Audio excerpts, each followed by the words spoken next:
नमस्कार, मैं Hari Kishan Meena, assistant professor physics, government girls college Kherwara. आज के लेक्चर में हम लोग इलेक्ट्रॉनिक्स के जो पहले से चले आ रहे लेक्चर थे उनके बाद के जो लेक्चर हैं उसके बारे में पढ़ेंगे। ठीक है, तो जो हमारा आज का लेक्चर है वो है जटिल परिपथ चाल का लघुकरण। जटिल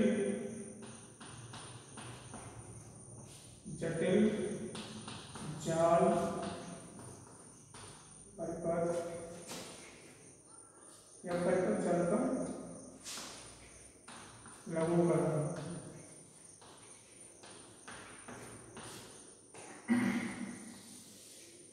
जटिल जाल परिपथ का लघुकरण, जो हमारा जाल परिपथ होता है उसके अंदर जैसे हमारा ये बॉक्स एक परिपथ के जाल को निरूपित कर रहा है। इसमें दो युग्म टर्मिनल निवेशीय और दो निर्गम टर्मिनल है। हमको पता नहीं है इसके अंदर क्या है, लेकिन इसको हम लोग किस प्रकार से रिड्यूस कर सकते हैं, लघुकरण कर सकते हैं, उसके लिए हमारे पास में दो टेक्निक है। पहली है उसके लिए क्या हम लोग प्रतिबाधा को यूज करते हैं, और जो प्रतिबाधा की संख्या के आधार पर, जैसे मिनिमम संख्या, उसके आधार पे हम लोग इसका दो तरह से लघुकरण कर सकते हैं। तो जैसे मिनिमम प्रतिबाधाओं की संख्या अगर 3 है, प्रतिबाधा मिनिमम 3 प्रतिबाधाएं, मतलब कितनी 3 प्रतिबाधाएं, कम से कम 3 प्रतिबाधाएं लेकर हम लोग किसी भी परिपथ जाल का लघुकरण कर सकते हैं। यहाँ पे हम लोग प्रतिबाधा की संख्या ज्यादा ले सकते हैं, लेकिन हम लोग 3 लेने के बाद में हमारे पास अगर किसी परिपथ जाल का लघुकरण कर सकते हैं तो हमको ज्यादा लेने की जरूरत नहीं है, अगर हम लोग करना चाहते तो कर सकते हैं। अब हम लोग 3 प्रतिबाधाएं लें तो उन प्रतिबाधाओं को दो प्रकार से उनके विन्यास होते हैं, उन विन्यासों के आधार पर इनको हम लोग क्या करेंगे, जो लघुकरण की टेक्निक है, तो पहली होगी हमारी टी जाल और दूसरा है पाई जाल। ठीक है, इन तीन प्रतिबाधाओं से हम लोग टी जाल बना सकते हैं, पाई जाल। टी कैसे होगा, जो टी जाल है उसको इस प्रकार से निरूपित करते हैं। देखो, जैसे हमारे पास में एक प्रतिबाधा होगी, दूसरी एक प्रतिबाधा है, ये Z1 Z2 और ये Z3। ठीक, तो देखा हमने कि ये 3 प्रतिबाधाएं हैं, उससे हम लोग इस टी आकार का हम लोग बना लेते हैं। और जो हमारा जो पाई वाला है उसमें हम लोग किस प्रकार से बनाएंगे, इसमें हम लोग इसे हमारे पास में ये और दूसरा प्रतिबाधा हमारी ये है और तीसरी प्रतिबाधा है ये। इसका एक कॉमन टर्मिनल है, ये 2 इनपुट है और 2 आउटपुट है। चूंकि हमारे पास जाल है, इसमें 2 इनपुट है, 2 आउटपुट है।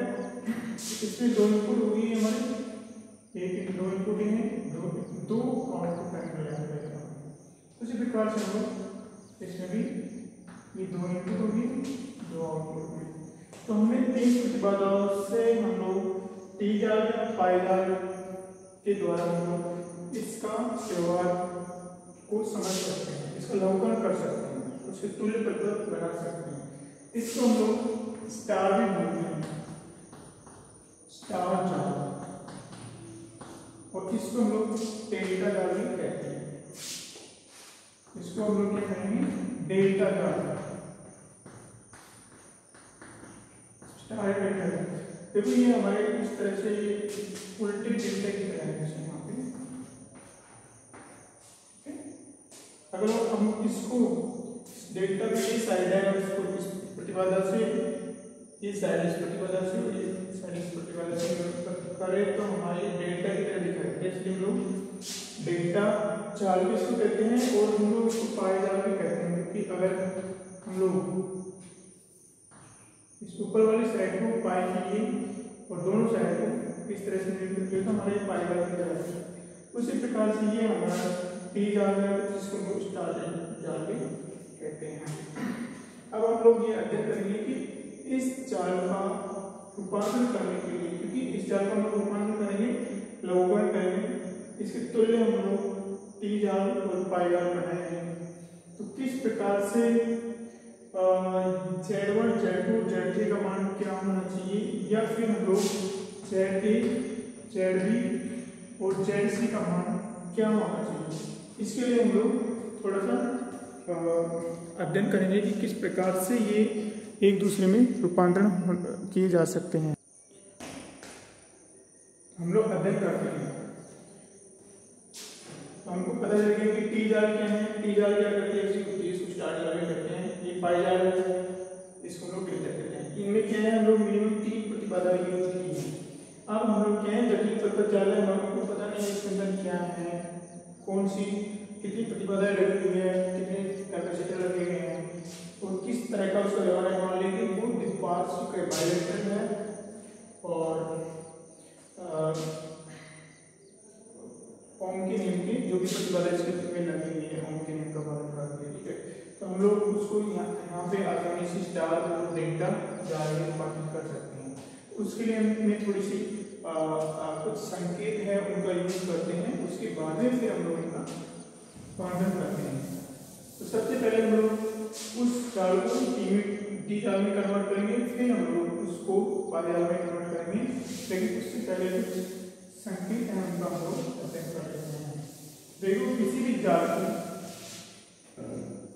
जाल को तुल्य परिपथ में बदलने के लिए, किसी भी जाल को तुल्य परिपथ में बदलने के लिए आवश्यक है कि उस जाल के निर्गम टर्मिनल और निवेशी टर्मिनल, जैसे हमने इस जाल को डेल्टा जाल में बदलना है, ठीक है। तो ये आवश्यक है कि इसके निवेशी टर्मिनलों पर वोल्टेज तथा धाराओं का मान, इसके निवेशी टर्मिनलों पर वोल्टेज धारा के मान के बराबर होना चाहिए और सेम थिंग यहाँ पे होना चाहिए। तो हम लोग कह सकते हैं कि वो तुल्य परिपथ है। हम लोग किसी भी जाल का अध्ययन करने के लिए इस जाल के किसी भी प्रतिबाधा लगाने के बाद में किसी दूसरे टर्मिनल पे उसमें कुल प्रतिबाधा हम लोग ज्ञात कर सकते हैं। तो ये हम लोग 2 तरीके से करते हैं। हम लोग जैसे हमारे पास में ये 1 1 ये 2 है, ठीक है। ये निवेशी टर्मिनल है, निवेशी, ये निर्गम टर्मिनल है, निर्गम टर्मिनल। हम लोग किसी भी टर्मिनल पर प्रतिबाधा लगा करके दूसरे टर्मिनल पर कुल निवेशी प्रतिबाधा ज्ञात कर सकते हैं, जबकि इसमें कोई विद्युत स्रोत या विद्युत वाहक बल लगा नहीं हो, निष्क्रिय हो, पैसिव हो उस अवस्था में। अब हम लोग क्या करते हैं, सुविधा के लिए हम लोग क्या करते हैं, सुविधा के लिए हम लोग इसमें जब एक टर्मिनल पे हमको प्रतिबाधा, निवेशी प्रतिबाधा ज्ञात करनी होती है, तो हम लोग क्या करते हैं, दूसरे टर्मिनल पर या प्रतिबाधा कितनी लगाते हैं, प्रतिबाधा कितनी लगाएंगे, या तो प्रतिबाधा हम लोग 0 लगाएंगे, ठीक है। क्या लगाएंगे, 0, या फिर प्रतिबाधा का मान कितना होना चाहिए, या फिर इसका मान अनंत होना चाहिए, अनंत होना चाहिए, ठीक है। तो हम लोग किसी भी एक टर्मिनल पर निवेशी टर्मिनल की निवेशी प्रतिबाधा या ड्राइंग पॉइंट इम्पीडेंस जिसको हम लोग बोलते हैं, उसका मान ज्ञात करने के लिए, प्रचालन प्रतिबाधा का मान ज्ञात करने के लिए दूसरे टर्मिनलों पर या तो 0 प्रतिबाधा लगाएंगे या फिर अनंत लगाएंगे। हम लोग कुछ भी लगा सकते हैं, लेकिन हम लोग क्या करते हैं, सुविधा के लिए लगाते हैं, ऐसा करते हैं। जब हम लोग 0 प्रतिबाधा लगाएंगे तो 0 प्रतिबाधा का मतलब क्या होगा कि इस टर्मिनल से इस टर्मिनल पर या इन दोनों के बीच में करंट का जो फ्लो होगा, धारा का प्रवाह होगा, उसको कोई भी प्रतिबाधा का सामना नहीं करना पड़ेगा। इसका मतलब क्या हुआ कि ये टर्मिनल शॉर्ट हो गया, ठीक है। इसका मतलब है कि लघुपथ, इस परिपथ का लघुकरण कर दिया गया है। उसी प्रकार से हम लोग अनंत प्रतिबाधा के लिए अनंत प्रतिबाधा अगर प्रतिबाधा की मान अनंत है तो क्या होगा, जैसे हमने यहाँ पे ZL लगा दिया, लेकिन ZL का मान सपोज करो अनंत नहीं है। अगर हम लोग इसका वैल्यू अनंत करना चाहे तो हम क्या करेंगे, इसको खुला रहने देंगे। अनंत का मतलब प्रतिबाधा अनंत होने का मतलब है कि इस टर्मिनल से इन दोनों टर्मिनलों के बीच में धारा का प्रवाह या आवेश प्रवाह होने के लिए इतनी प्रतिबाधा होती है कि उनके बीच में कोई आवेश का एक्सचेंज नहीं होता है या आवेश प्रवाह नहीं होता, शून्य होता है। इसका मतलब है कि दोनों टर्मिनल, यहाँ पे दोनों टर्मिनल अलग अलग है, यहाँ पे कोई दोनों के बीच में कनेक्शन नहीं, मतलब ओपन है। तो हम लोग इसको खुला परिपथ करेंगे, खुला परिपथ, ठीक है। और ये हो गया हमारा प्रतिबाधा शून्य होती, तो इसको हम लोग बंद परिपथ करेंगे, बंद परिपथ। या इसको चूंकि बंद है, इसका मतलब यहाँ से यहाँ तक भी दोनों एकदम चालक तार से जुड़े हैं, इसका मतलब ये शॉर्ट सर्किट है, लघुपतित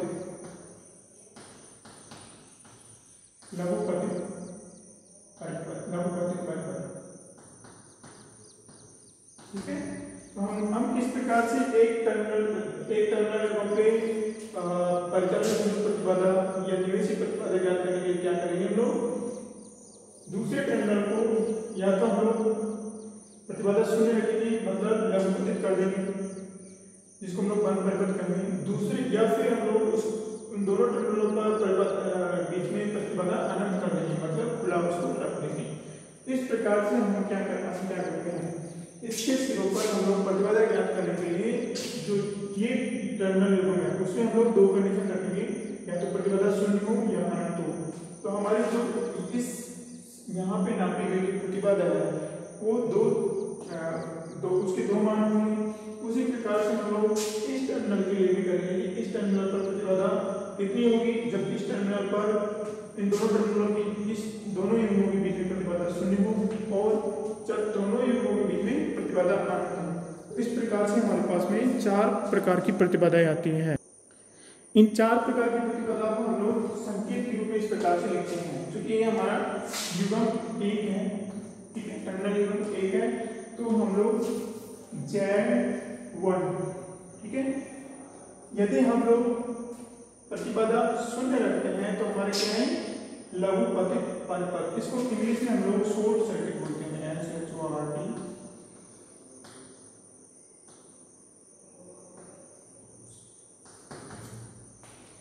ठीक है, शॉर्ट सर्किट होता है। तो इसको हम लोग क्या कहेंगे, जब टर्मिनल युग्म 1 पर प्रतिबाधा, जब टर्मिनल युग्म 2 शॉर्ट सर्किट हो, ठीक है, क्या हो, शॉर्ट सर्किट। जब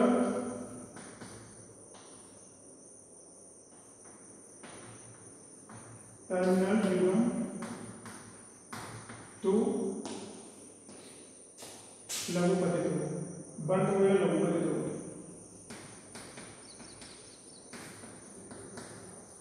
ठीक है। फिर ये क्या है, युग्म 1 पर मापी गई प्रतिबाधा है जब हमारा टर्मिनल युग्म 2 लघुपतित हो। उसी प्रकार से Z1 OC, जब OC मीन्स यहां से है ओपन सर्किट,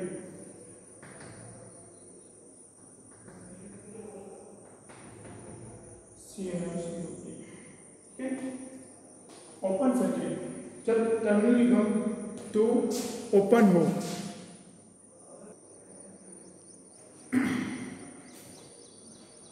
तो हम लोग जब टर्मिनल युग्म 1 पर मापित प्रतिबाधा, जब टर्मिनल युग्म 1 पर मापित प्रतिबाधा, जब टर्मिनल युग्म 2 ओपन सर्किट मीन्स खुला परिपथ, ठीक है, जब युग्म 2 खुला, ठीक है, ओपन हो। तो इस प्रकार से हम लोग टर्मिनल युग्म 1 पर दो प्रकार से जो हमारी प्रतिबाधा मापित होती है, 2 प्रकार से माप सकते हैं। Z1SC का मतलब टर्मिनल युग्म 1 पर मापित प्रतिबाधा जब टर्मिनल युग्म 2 लघु पतित हो। दूसरा Z1OC टर्मिनल युग्म 1 पर मापित प्रतिबाधा जब टर्मिनल युग्म 2 खुला हो। ठीक है, तो देखो जब टर्मिनल युग्म 2 खुला रहेगा इसका मतलब उनके बीच में प्रतिबाधा अनंत है, और जब बंद रहेगा इसका मतलब प्रतिबाधा। उसी प्रकार से हम लोग दो प्रकार की प्रतिबाधाएं टर्मिनल युग्म 2 के लिए परिभाषित कर सकते हैं। Z2SC, ठीक है, Z2SC टर्मिनल युग्म 2 पर मापित प्रतिबाधा जब टर्मिनल युग्म 1 लघु पतित हो। ठीक है, जब टर्मिनल युग्म 1 लघु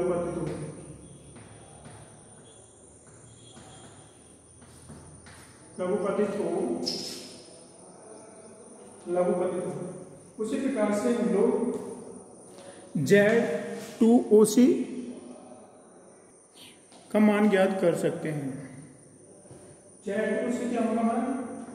Z2OC टर्मिनल युग्म 2 पर मापित प्रतिबाधा जब टर्मिनल युग्म 1 खुला हो। जब युग्म 1 खुला हो, ठीक है, जब टर्मिनल युग्म 1 खुला हो लघु पतित।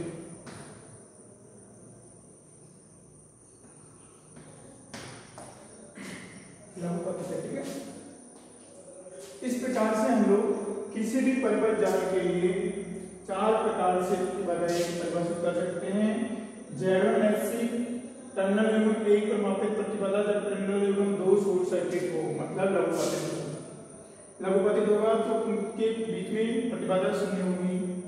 Z1OC टर्मिनल युग्म 1 पर मापित प्रतिबाधा जब टर्मिनल युग्म 2 ओपन सर्किट हो, मतलब खुला हो। अगर खुला होगा तो हमारी प्रतिबाधा कितनी होगी? अनंत होगी। Z2 उसी प्रकार से टर्मिनल युग्म 2 के लिए है। Z2SC मतलब टर्मिनल युग्म 2 पर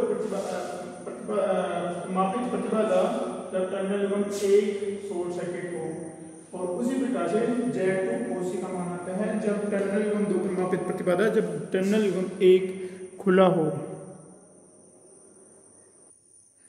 इस प्रकार से हम देखते हैं कि हमारे पास 4 प्रतिबाधाएं 4 प्रकार से मापी गई प्रतिबाधाएं हैं। अगर हम लोग इस जाल के तुल्य परिपथ जाल को ढूंढना चाहते हैं या उसकी कंपेरिजन करना चाहते हैं या फिर उसका लघुकरण करना चाहते हैं, जैसे कि हमने कहा था कि TFI जाल में, तो उसमें क्या होना चाहिए कि उन दोनों जालों में जो हमारा पाई जाल था और हमारा टी जाल था, पाई जाल था और हमारा टी जाल था, इन दोनों जालों में उनके निवेशी गुणनफल पर इन राशियों का मान उतना ही होना चाहिए जितना कि इस जाल पर मापा गया हो, जबकि ये जाल निष्क्रिय है और ये भी निष्क्रिय है, मतलब इनमें कोई विद्युत वाहक नहीं लगा हो, तब हम लोग ये मापते हैं। इस प्रकार से चाहे कितना भी कॉम्प्लिकेटेड जाल हो, देर का हो, उसको हम लोग लघुकरण कर सकते हैं। और लघुकरण करने के लिए हम लोग प्रतिबाधा इन राशियों का यूज करते हैं और फिर हम लोग इनकी सहायता से जो हमारे तुल्य परिपथ जो बनाते हैं उसमें सबसे सरल परिपथ होता है टी और डेल्टा, क्योंकि इसके अंदर कम से कम 3 प्रतिबाधाओं का यूज होता है, अर्थात कम से कम प्रतिबाधाओं का यूज करके हम लोग टी और डेल्टा की जाल बना सकते हैं,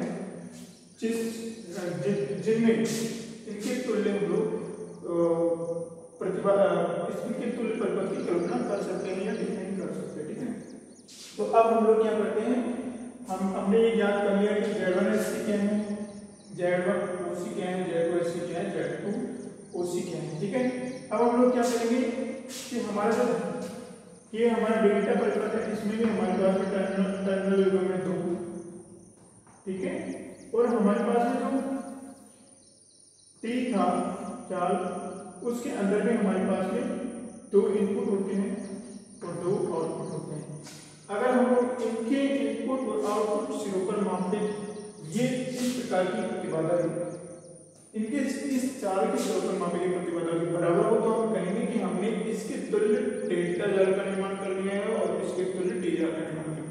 तो हम सबसे पहले क्या करेंगे, इसका किसी दिए हुए जाल का हम लोग टी जाल में रूपांतरण करेंगे। किसी दिए हुए जाल का टी जाल में रूपांतरण करेंगे। हमको ये पता होना चाहिए कि ये राशि क्या है, तो इनकी सहायता से हम लोग करेंगे। क्योंकि हम लोग जो हमारा जाल है उसमें हम लोग ज्ञात कर सकते हैं कि हमारी क्या थी राशि, लेकिन हम लोग इस टी जाल में कितने कितने मान की प्रतिबाधा लगेंगे तो उनको ज्ञात करने के लिए हम लोग इन राशियों का प्रयोग करेंगे। ठीक है,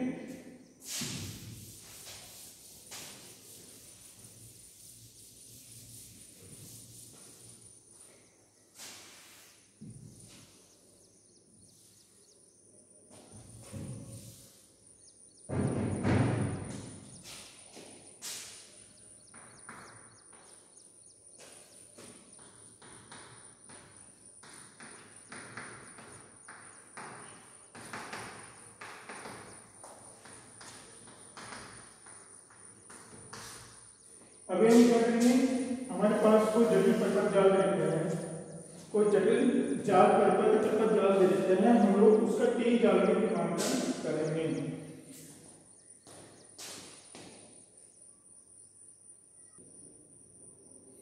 हम स्टार्ट करते हैं।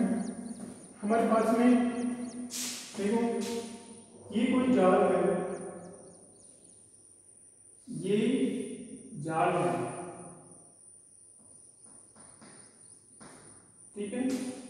इसके दो इनपुट है, इनपुट निवेशी युग्म है 1 1 और निर्गम टर्मिनल का युग्म है 2 2। ओके, इसके तुल्य हमको टी जाल का निर्माण करना है। इसके तुल्य हमें टी जाल का निर्माण करना है।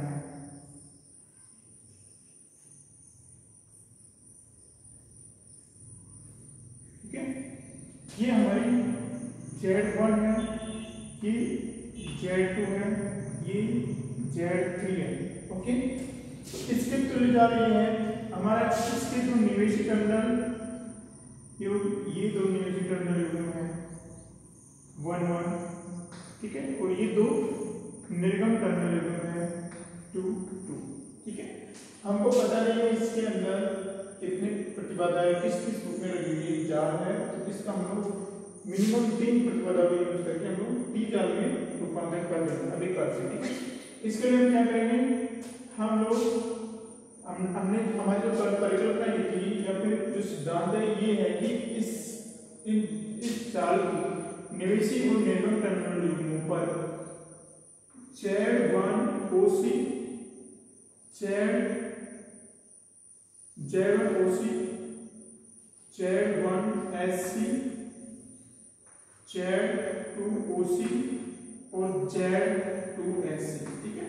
इन मापित प्रतिबाधाओं का मान इस जाल के इन सिरों पर निवेशित टर्मिनल और निर्गम टर्मिनल पर मापित संगत Z1 OC Z1 SC Z2 OC Z2 SC के बराबर होना चाहिए। ठीक है, तो हमने क्या किया, Z1 OC मापा यहाँ पे। इसके लिए हमने क्या किया, इस टर्मिनल एवं एक पर मापित प्रतिबाधा जब दो ओपन है, ठीक है, हम लोग क्या करते हैं, ये किसके तुल्य होना चाहिए, सेम इस टर्मिनल के इस युग्म पर मापित प्रतिबाधा जब ये टर्मिनल खुला होगा तो कितने आ रही है हमारी, ये जब खुला होगा तो ये देखो खुला है, इसका मतलब इस प्रतिबाधा का कोई रोल नहीं है और ये इस तरह से हो जाएगा Z1 Z3। ठीक है, ये कितनी प्रतिबाधा आ जाएगी मेरे पास, Z1 प्लस Z3 जब ये टर्मिनल ओपन हो।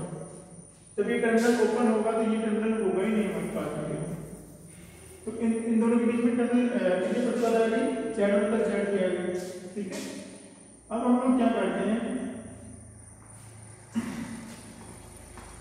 अब हम लोग टर्मिनल एवं 2 को शॉर्ट सर्किट करते हैं और टर्मिनल एवं 1 पर प्रतिबाधा का मापन करते हैं। तो हम लोग क्या करेंगे, इसको शॉर्ट सर्किट कर देते हैं। ठीक है, अब हम लोग इन दो टर्मिनलों के बीच में प्रतिबाधा का मान याद करते हैं। तो देखो ये प्रतिबाधा और ये प्रतिबाधा इस बिंदु और इस बिंदु के बीच में समांतर क्रम में है, ठीक है, और फिर ये श्रेणीक्रम में इसके जुड़े हुए हैं। तो ये हमारी आ जाएगी Z1 plus Z2 Z3 upon Z2 plus Z3, ठीक है। तो हमने टर्मिनल एवं दो को शॉर्ट सर्किट करने के पश्चात में ये दोनों समांतर क्रम में आते हैं, तो तुल्य प्रतिबाधा कितनी होगी, ये तुल्य प्रतिबाधा आ गई, और ये दोनों श्रेणी क्रम में इसके जुड़े हुए हैं, तो ये Z1 हो गया, ठीक है। अब हम लोग क्या करते हैं, Z2 याद करते हैं। Z2 क्या होगी, इसके सिरों पर मापित प्रतिबाधा जब ये ओपन हो, तो इसके सिरों पर मापित प्रतिबाधा जब ये दोनों ओपन हो, ठीक है, ये कितनी आएगी, क्योंकि जब ये ओपन होगा इसका मतलब ये है ही नहीं, क्योंकि कंसीडर कि ये है नहीं, तो ये हमारे इन दो सिरों के बीच में टर्मिनल एवं 2 के बीच में मापित प्रतिबाधा कितनी आएगी, Z2 प्लस Z3, ठीक है। उसके बाद में हम लोग क्या करते हैं, टर्मिनल एवं 2 पर मापित प्रतिबाधा जब टर्मिनल एवं 1 शॉर्ट सर्किट हो, इस पर मापित प्रतिबाधा जब ये शॉर्ट सर्किट हो, तो हम लोग इस पर मापित प्रतिबाधा मापित करते हैं, जब इसको शॉर्ट सर्किट कर देते हैं, इसको हमने शॉर्ट सर्किट कर दिया। तो देखो जैसे इसको शॉर्ट सर्किट करते हैं तो इस बिंदु और इस बिंदु के बीच में ये दोनों समांतर क्रम में रहते हैं, और उसके बाद में फिर इस श्रेणी में जुड़ जाते हैं। इनको शॉर्ट सर्किट करने के बाद में क्या कैसे आएंगे, ये इस प्रकार से आएंगे, मानो एक बिंदु हमारे पास K है, ठीक है, उसके बाद में एक हमारे पास प्रतिरोधी है, और फिर हमारे पास ये प्रतिरोध है Z1 Z3 और Z2, ठीक है। तो ये दोनों समांतर क्रम में आ गए और ये श्रेणी क्रम में आ गए, ठीक है। इन दोनों का समांतर क्रम में ऐड करने के बाद ये श्रेणी क्रम में आ गए, तो कितना होगा ये, इसका वैल्यू होगी Z2 plus Z1 Z3 upon Z1 plus Z3, ठीक है। तो इस प्रकार से हम लोग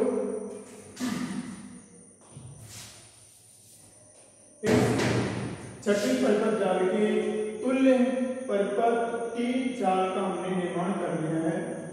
K जाल इस T जाल के तुल्य तभी होगा जब ये इसके बराबर होगी, ये इसके बराबर होगी, ठीक है। अर्थात इसके स्वरूप पर मापित Z1 OC इसके स्वरूप पर मापित Z1 OC के बराबर होगी, जो कि ये है। फिर इसके स्वरूप पर मापित Z1 SC इसके स्वरूप पर मापित Z1 SC के बराबर है, जो ये है। देखो ये Z1 OC में यहाँ से माप के हम लोग माप सकते हैं, इसमें हमें पता नहीं कि माप रहे हैं। फिर उसके बाद में हमारे पास में Z1 और Z3 के बराबर आना चाहिए। अब हमें ये पता नहीं कि इनका मान कितना होना चाहिए। इनका मान एक बार हम लोग इसके सिरे पर मापे Z1 OC Z1 SC Z2 OC और Z1 SC का मान इस पे यहाँ पे ज्ञात करते हैं, और फिर हम लोग उनकी सहायता से Z1 Z2 Z3 का मान ज्ञात करते हैं। फिर उतनी ही प्रतिबाधा हम यहाँ लगा सकते हैं, तो फिर हमारा इस जाल के तुल्य परिपथ जाल का T जाल का निर्माण हो जाएगा, ठीक है। तो हम लोग क्या करते हैं, हमारे पास 4 समीकरण हैं, 1 2 3 और 4, 1 2 3 और 4। इन चारों समीकरणों को हल करके हम लोग इस चार Z1 Z2 Z3 और Z4 का मान ज्ञात कर सकते हैं। अब हम लोग इसको सोल्व करते हैं। तो सबसे पहले क्या करते हैं, हम लोग समीकरण 1 में से समीकरण 2 को घटा देते हैं। हम लोग यहाँ से हल करना प्रारंभ करते हैं। समीकरण 1 में से समीकरण 2 को घटा देते हैं, तो हमारे पास क्या आएगा, Z1 OC minus Z1 SC, Z1 OC minus Z1 SC। तो जब समीकरण 1 में से 2 को घटाएंगे तो Z1 से Z1 तो हट जाएगा और Z3 माइनस C आ जाएगा। तो हमारे पास में क्या आएगा, Z3 माइनस Z2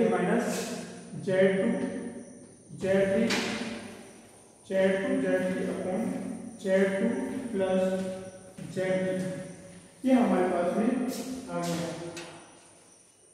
अब हम लोग क्या करते हैं, हमारे पास में यहाँ पे Z2 Z3 है, ओके। तो इस यहाँ पे भी हमारा Z2 Z3 है। हम लोग इसको घटा के सोल्व करते हैं, कितना आता है, ठीक है।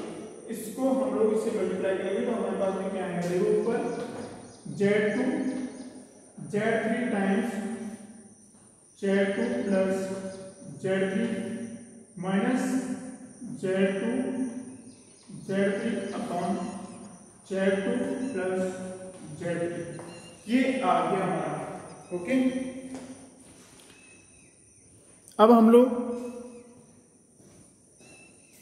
देखो इससे मल्टीप्लाई करके ये आएगा हमारा Z3 Z2, इसको मैं यहाँ पे मल्टीप्लाई करके लिख देता हूँ, हमारा आएगा Z3 Z2, फिर इससे इसको मल्टीप्लाई करेंगे तो प्लस में हमारा Z3 स्क्वायर आएगा और ये हमारा माइनस का Z3 स्क्वायर है, Z2 Z3 है, ठीक है, ये Z2 Z3, तो Z3 Z2 से Z2 Z3 कट जाएगा और हमारे पास बचेगा Z3 स्क्वायर और हर में है हमारे पास में Z2 Z3, तो हमारे पास इसकी वैल्यू कितनी आ गई, इसकी वैल्यू हमारे पास में आएगी Z3 square upon Z2 plus Z3, ये क्या आ गया हमारे पास में Z1 OC minus Z1 SC, इसका मान आ गया।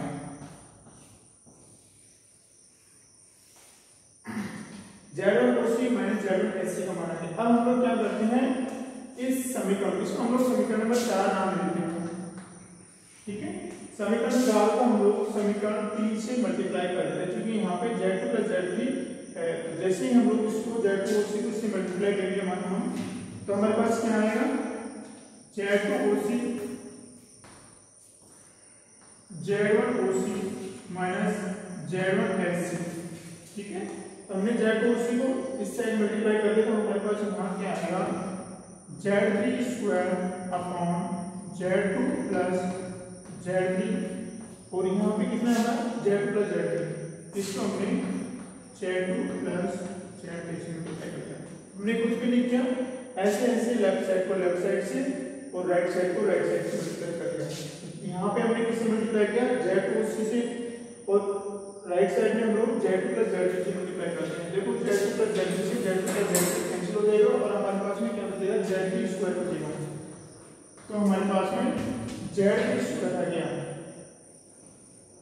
तो इस प्रकार से हमारे पास में Z3 स्क्वायर की वैल्यू यहाँ आ गई, और Z3 की वैल्यू कितनी होगी हम लोग इसका स्क्वायर रूट करके निकाल सकते हैं। तो हमारे पास Z3 कितना आ गया, हमारे पास Z3 equal to square root of Z3 equal to square root of plus minus Z2 OC Z1 OC minus Z1 SC, ये हमारे पास में Z3 की वैल्यू आ गई, ठीक है, तो हम लोग इनका समीकरण को सॉल्व करके हम लोग Z3 की वैल्यू निकाल सकते हैं।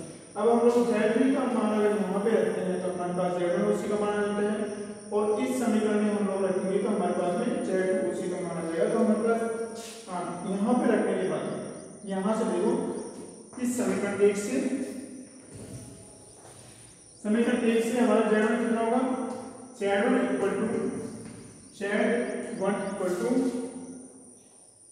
समीकरण इससे 1 से Z1 इक्वल टू कितना होगा Z1 OC माइनस Z3, ठीक है, इस समीकरण से हमारा Z1 equal to Z1 OC minus Z3 हो गया। अब Z1 OC हमें पता है और Z3 भी हमें इस समीकरण से पता है, तो हमारा Z1 निकला आएगा, Z1 कितना आएगा Z1 equal to Z1 OC minus square root of Z2 OC Z1 OC minus Z1 SC, ये हमारा Z1 का मान हो गया। उसी प्रकार से हम लोग समीकरण नंबर 3 से हम लोग Z2 का मान निकाल सकते हैं। समीकरण 3 से Z2 का मान कितना होगा, यहाँ से Z2 equal to Z2 OC minus Z3, Z2 equal to Z2 OC minus Z3, हमारे पास इस चाल से Z2 OC का मान पता है और Z3 हमारे पास ये है, तो हम लोग इसका मान रख के Z2 का मान भी निकाल सकते हैं। Z2 equal to Z2 OC minus square root of Z2 OC Z1 OC minus Z1 SC। इस प्रकार से हम लोग इस जटिल जाल का तुल्य T जाल में रूपांतरण कर सकते हैं। हमारे पास Z3 का वैल्यू आ गया, Z1 का आ गया और ये Z2 का आ गया। तो फिर होता है वहाँ पे Z1OC, Z1SC, Z2OC और Z2SC अगर हमें पता चल जाती है तो हम लोग उसकी तुल्य टी जाल का निर्माण कर सकते हैं, जिसमें Z1, Z2, Z3 का मान कितना होगा, Z3 का मान ये रहा, Z1 का मान ये रहा और Z2 का मान ये रहा। इसी प्रकार से हम लोग क्या करेंगे, इस जटिल जाल का तुल्य डेल्टा जाल में रूपांतरित करेंगे और नेक्स्ट लेक्चर में करेंगे।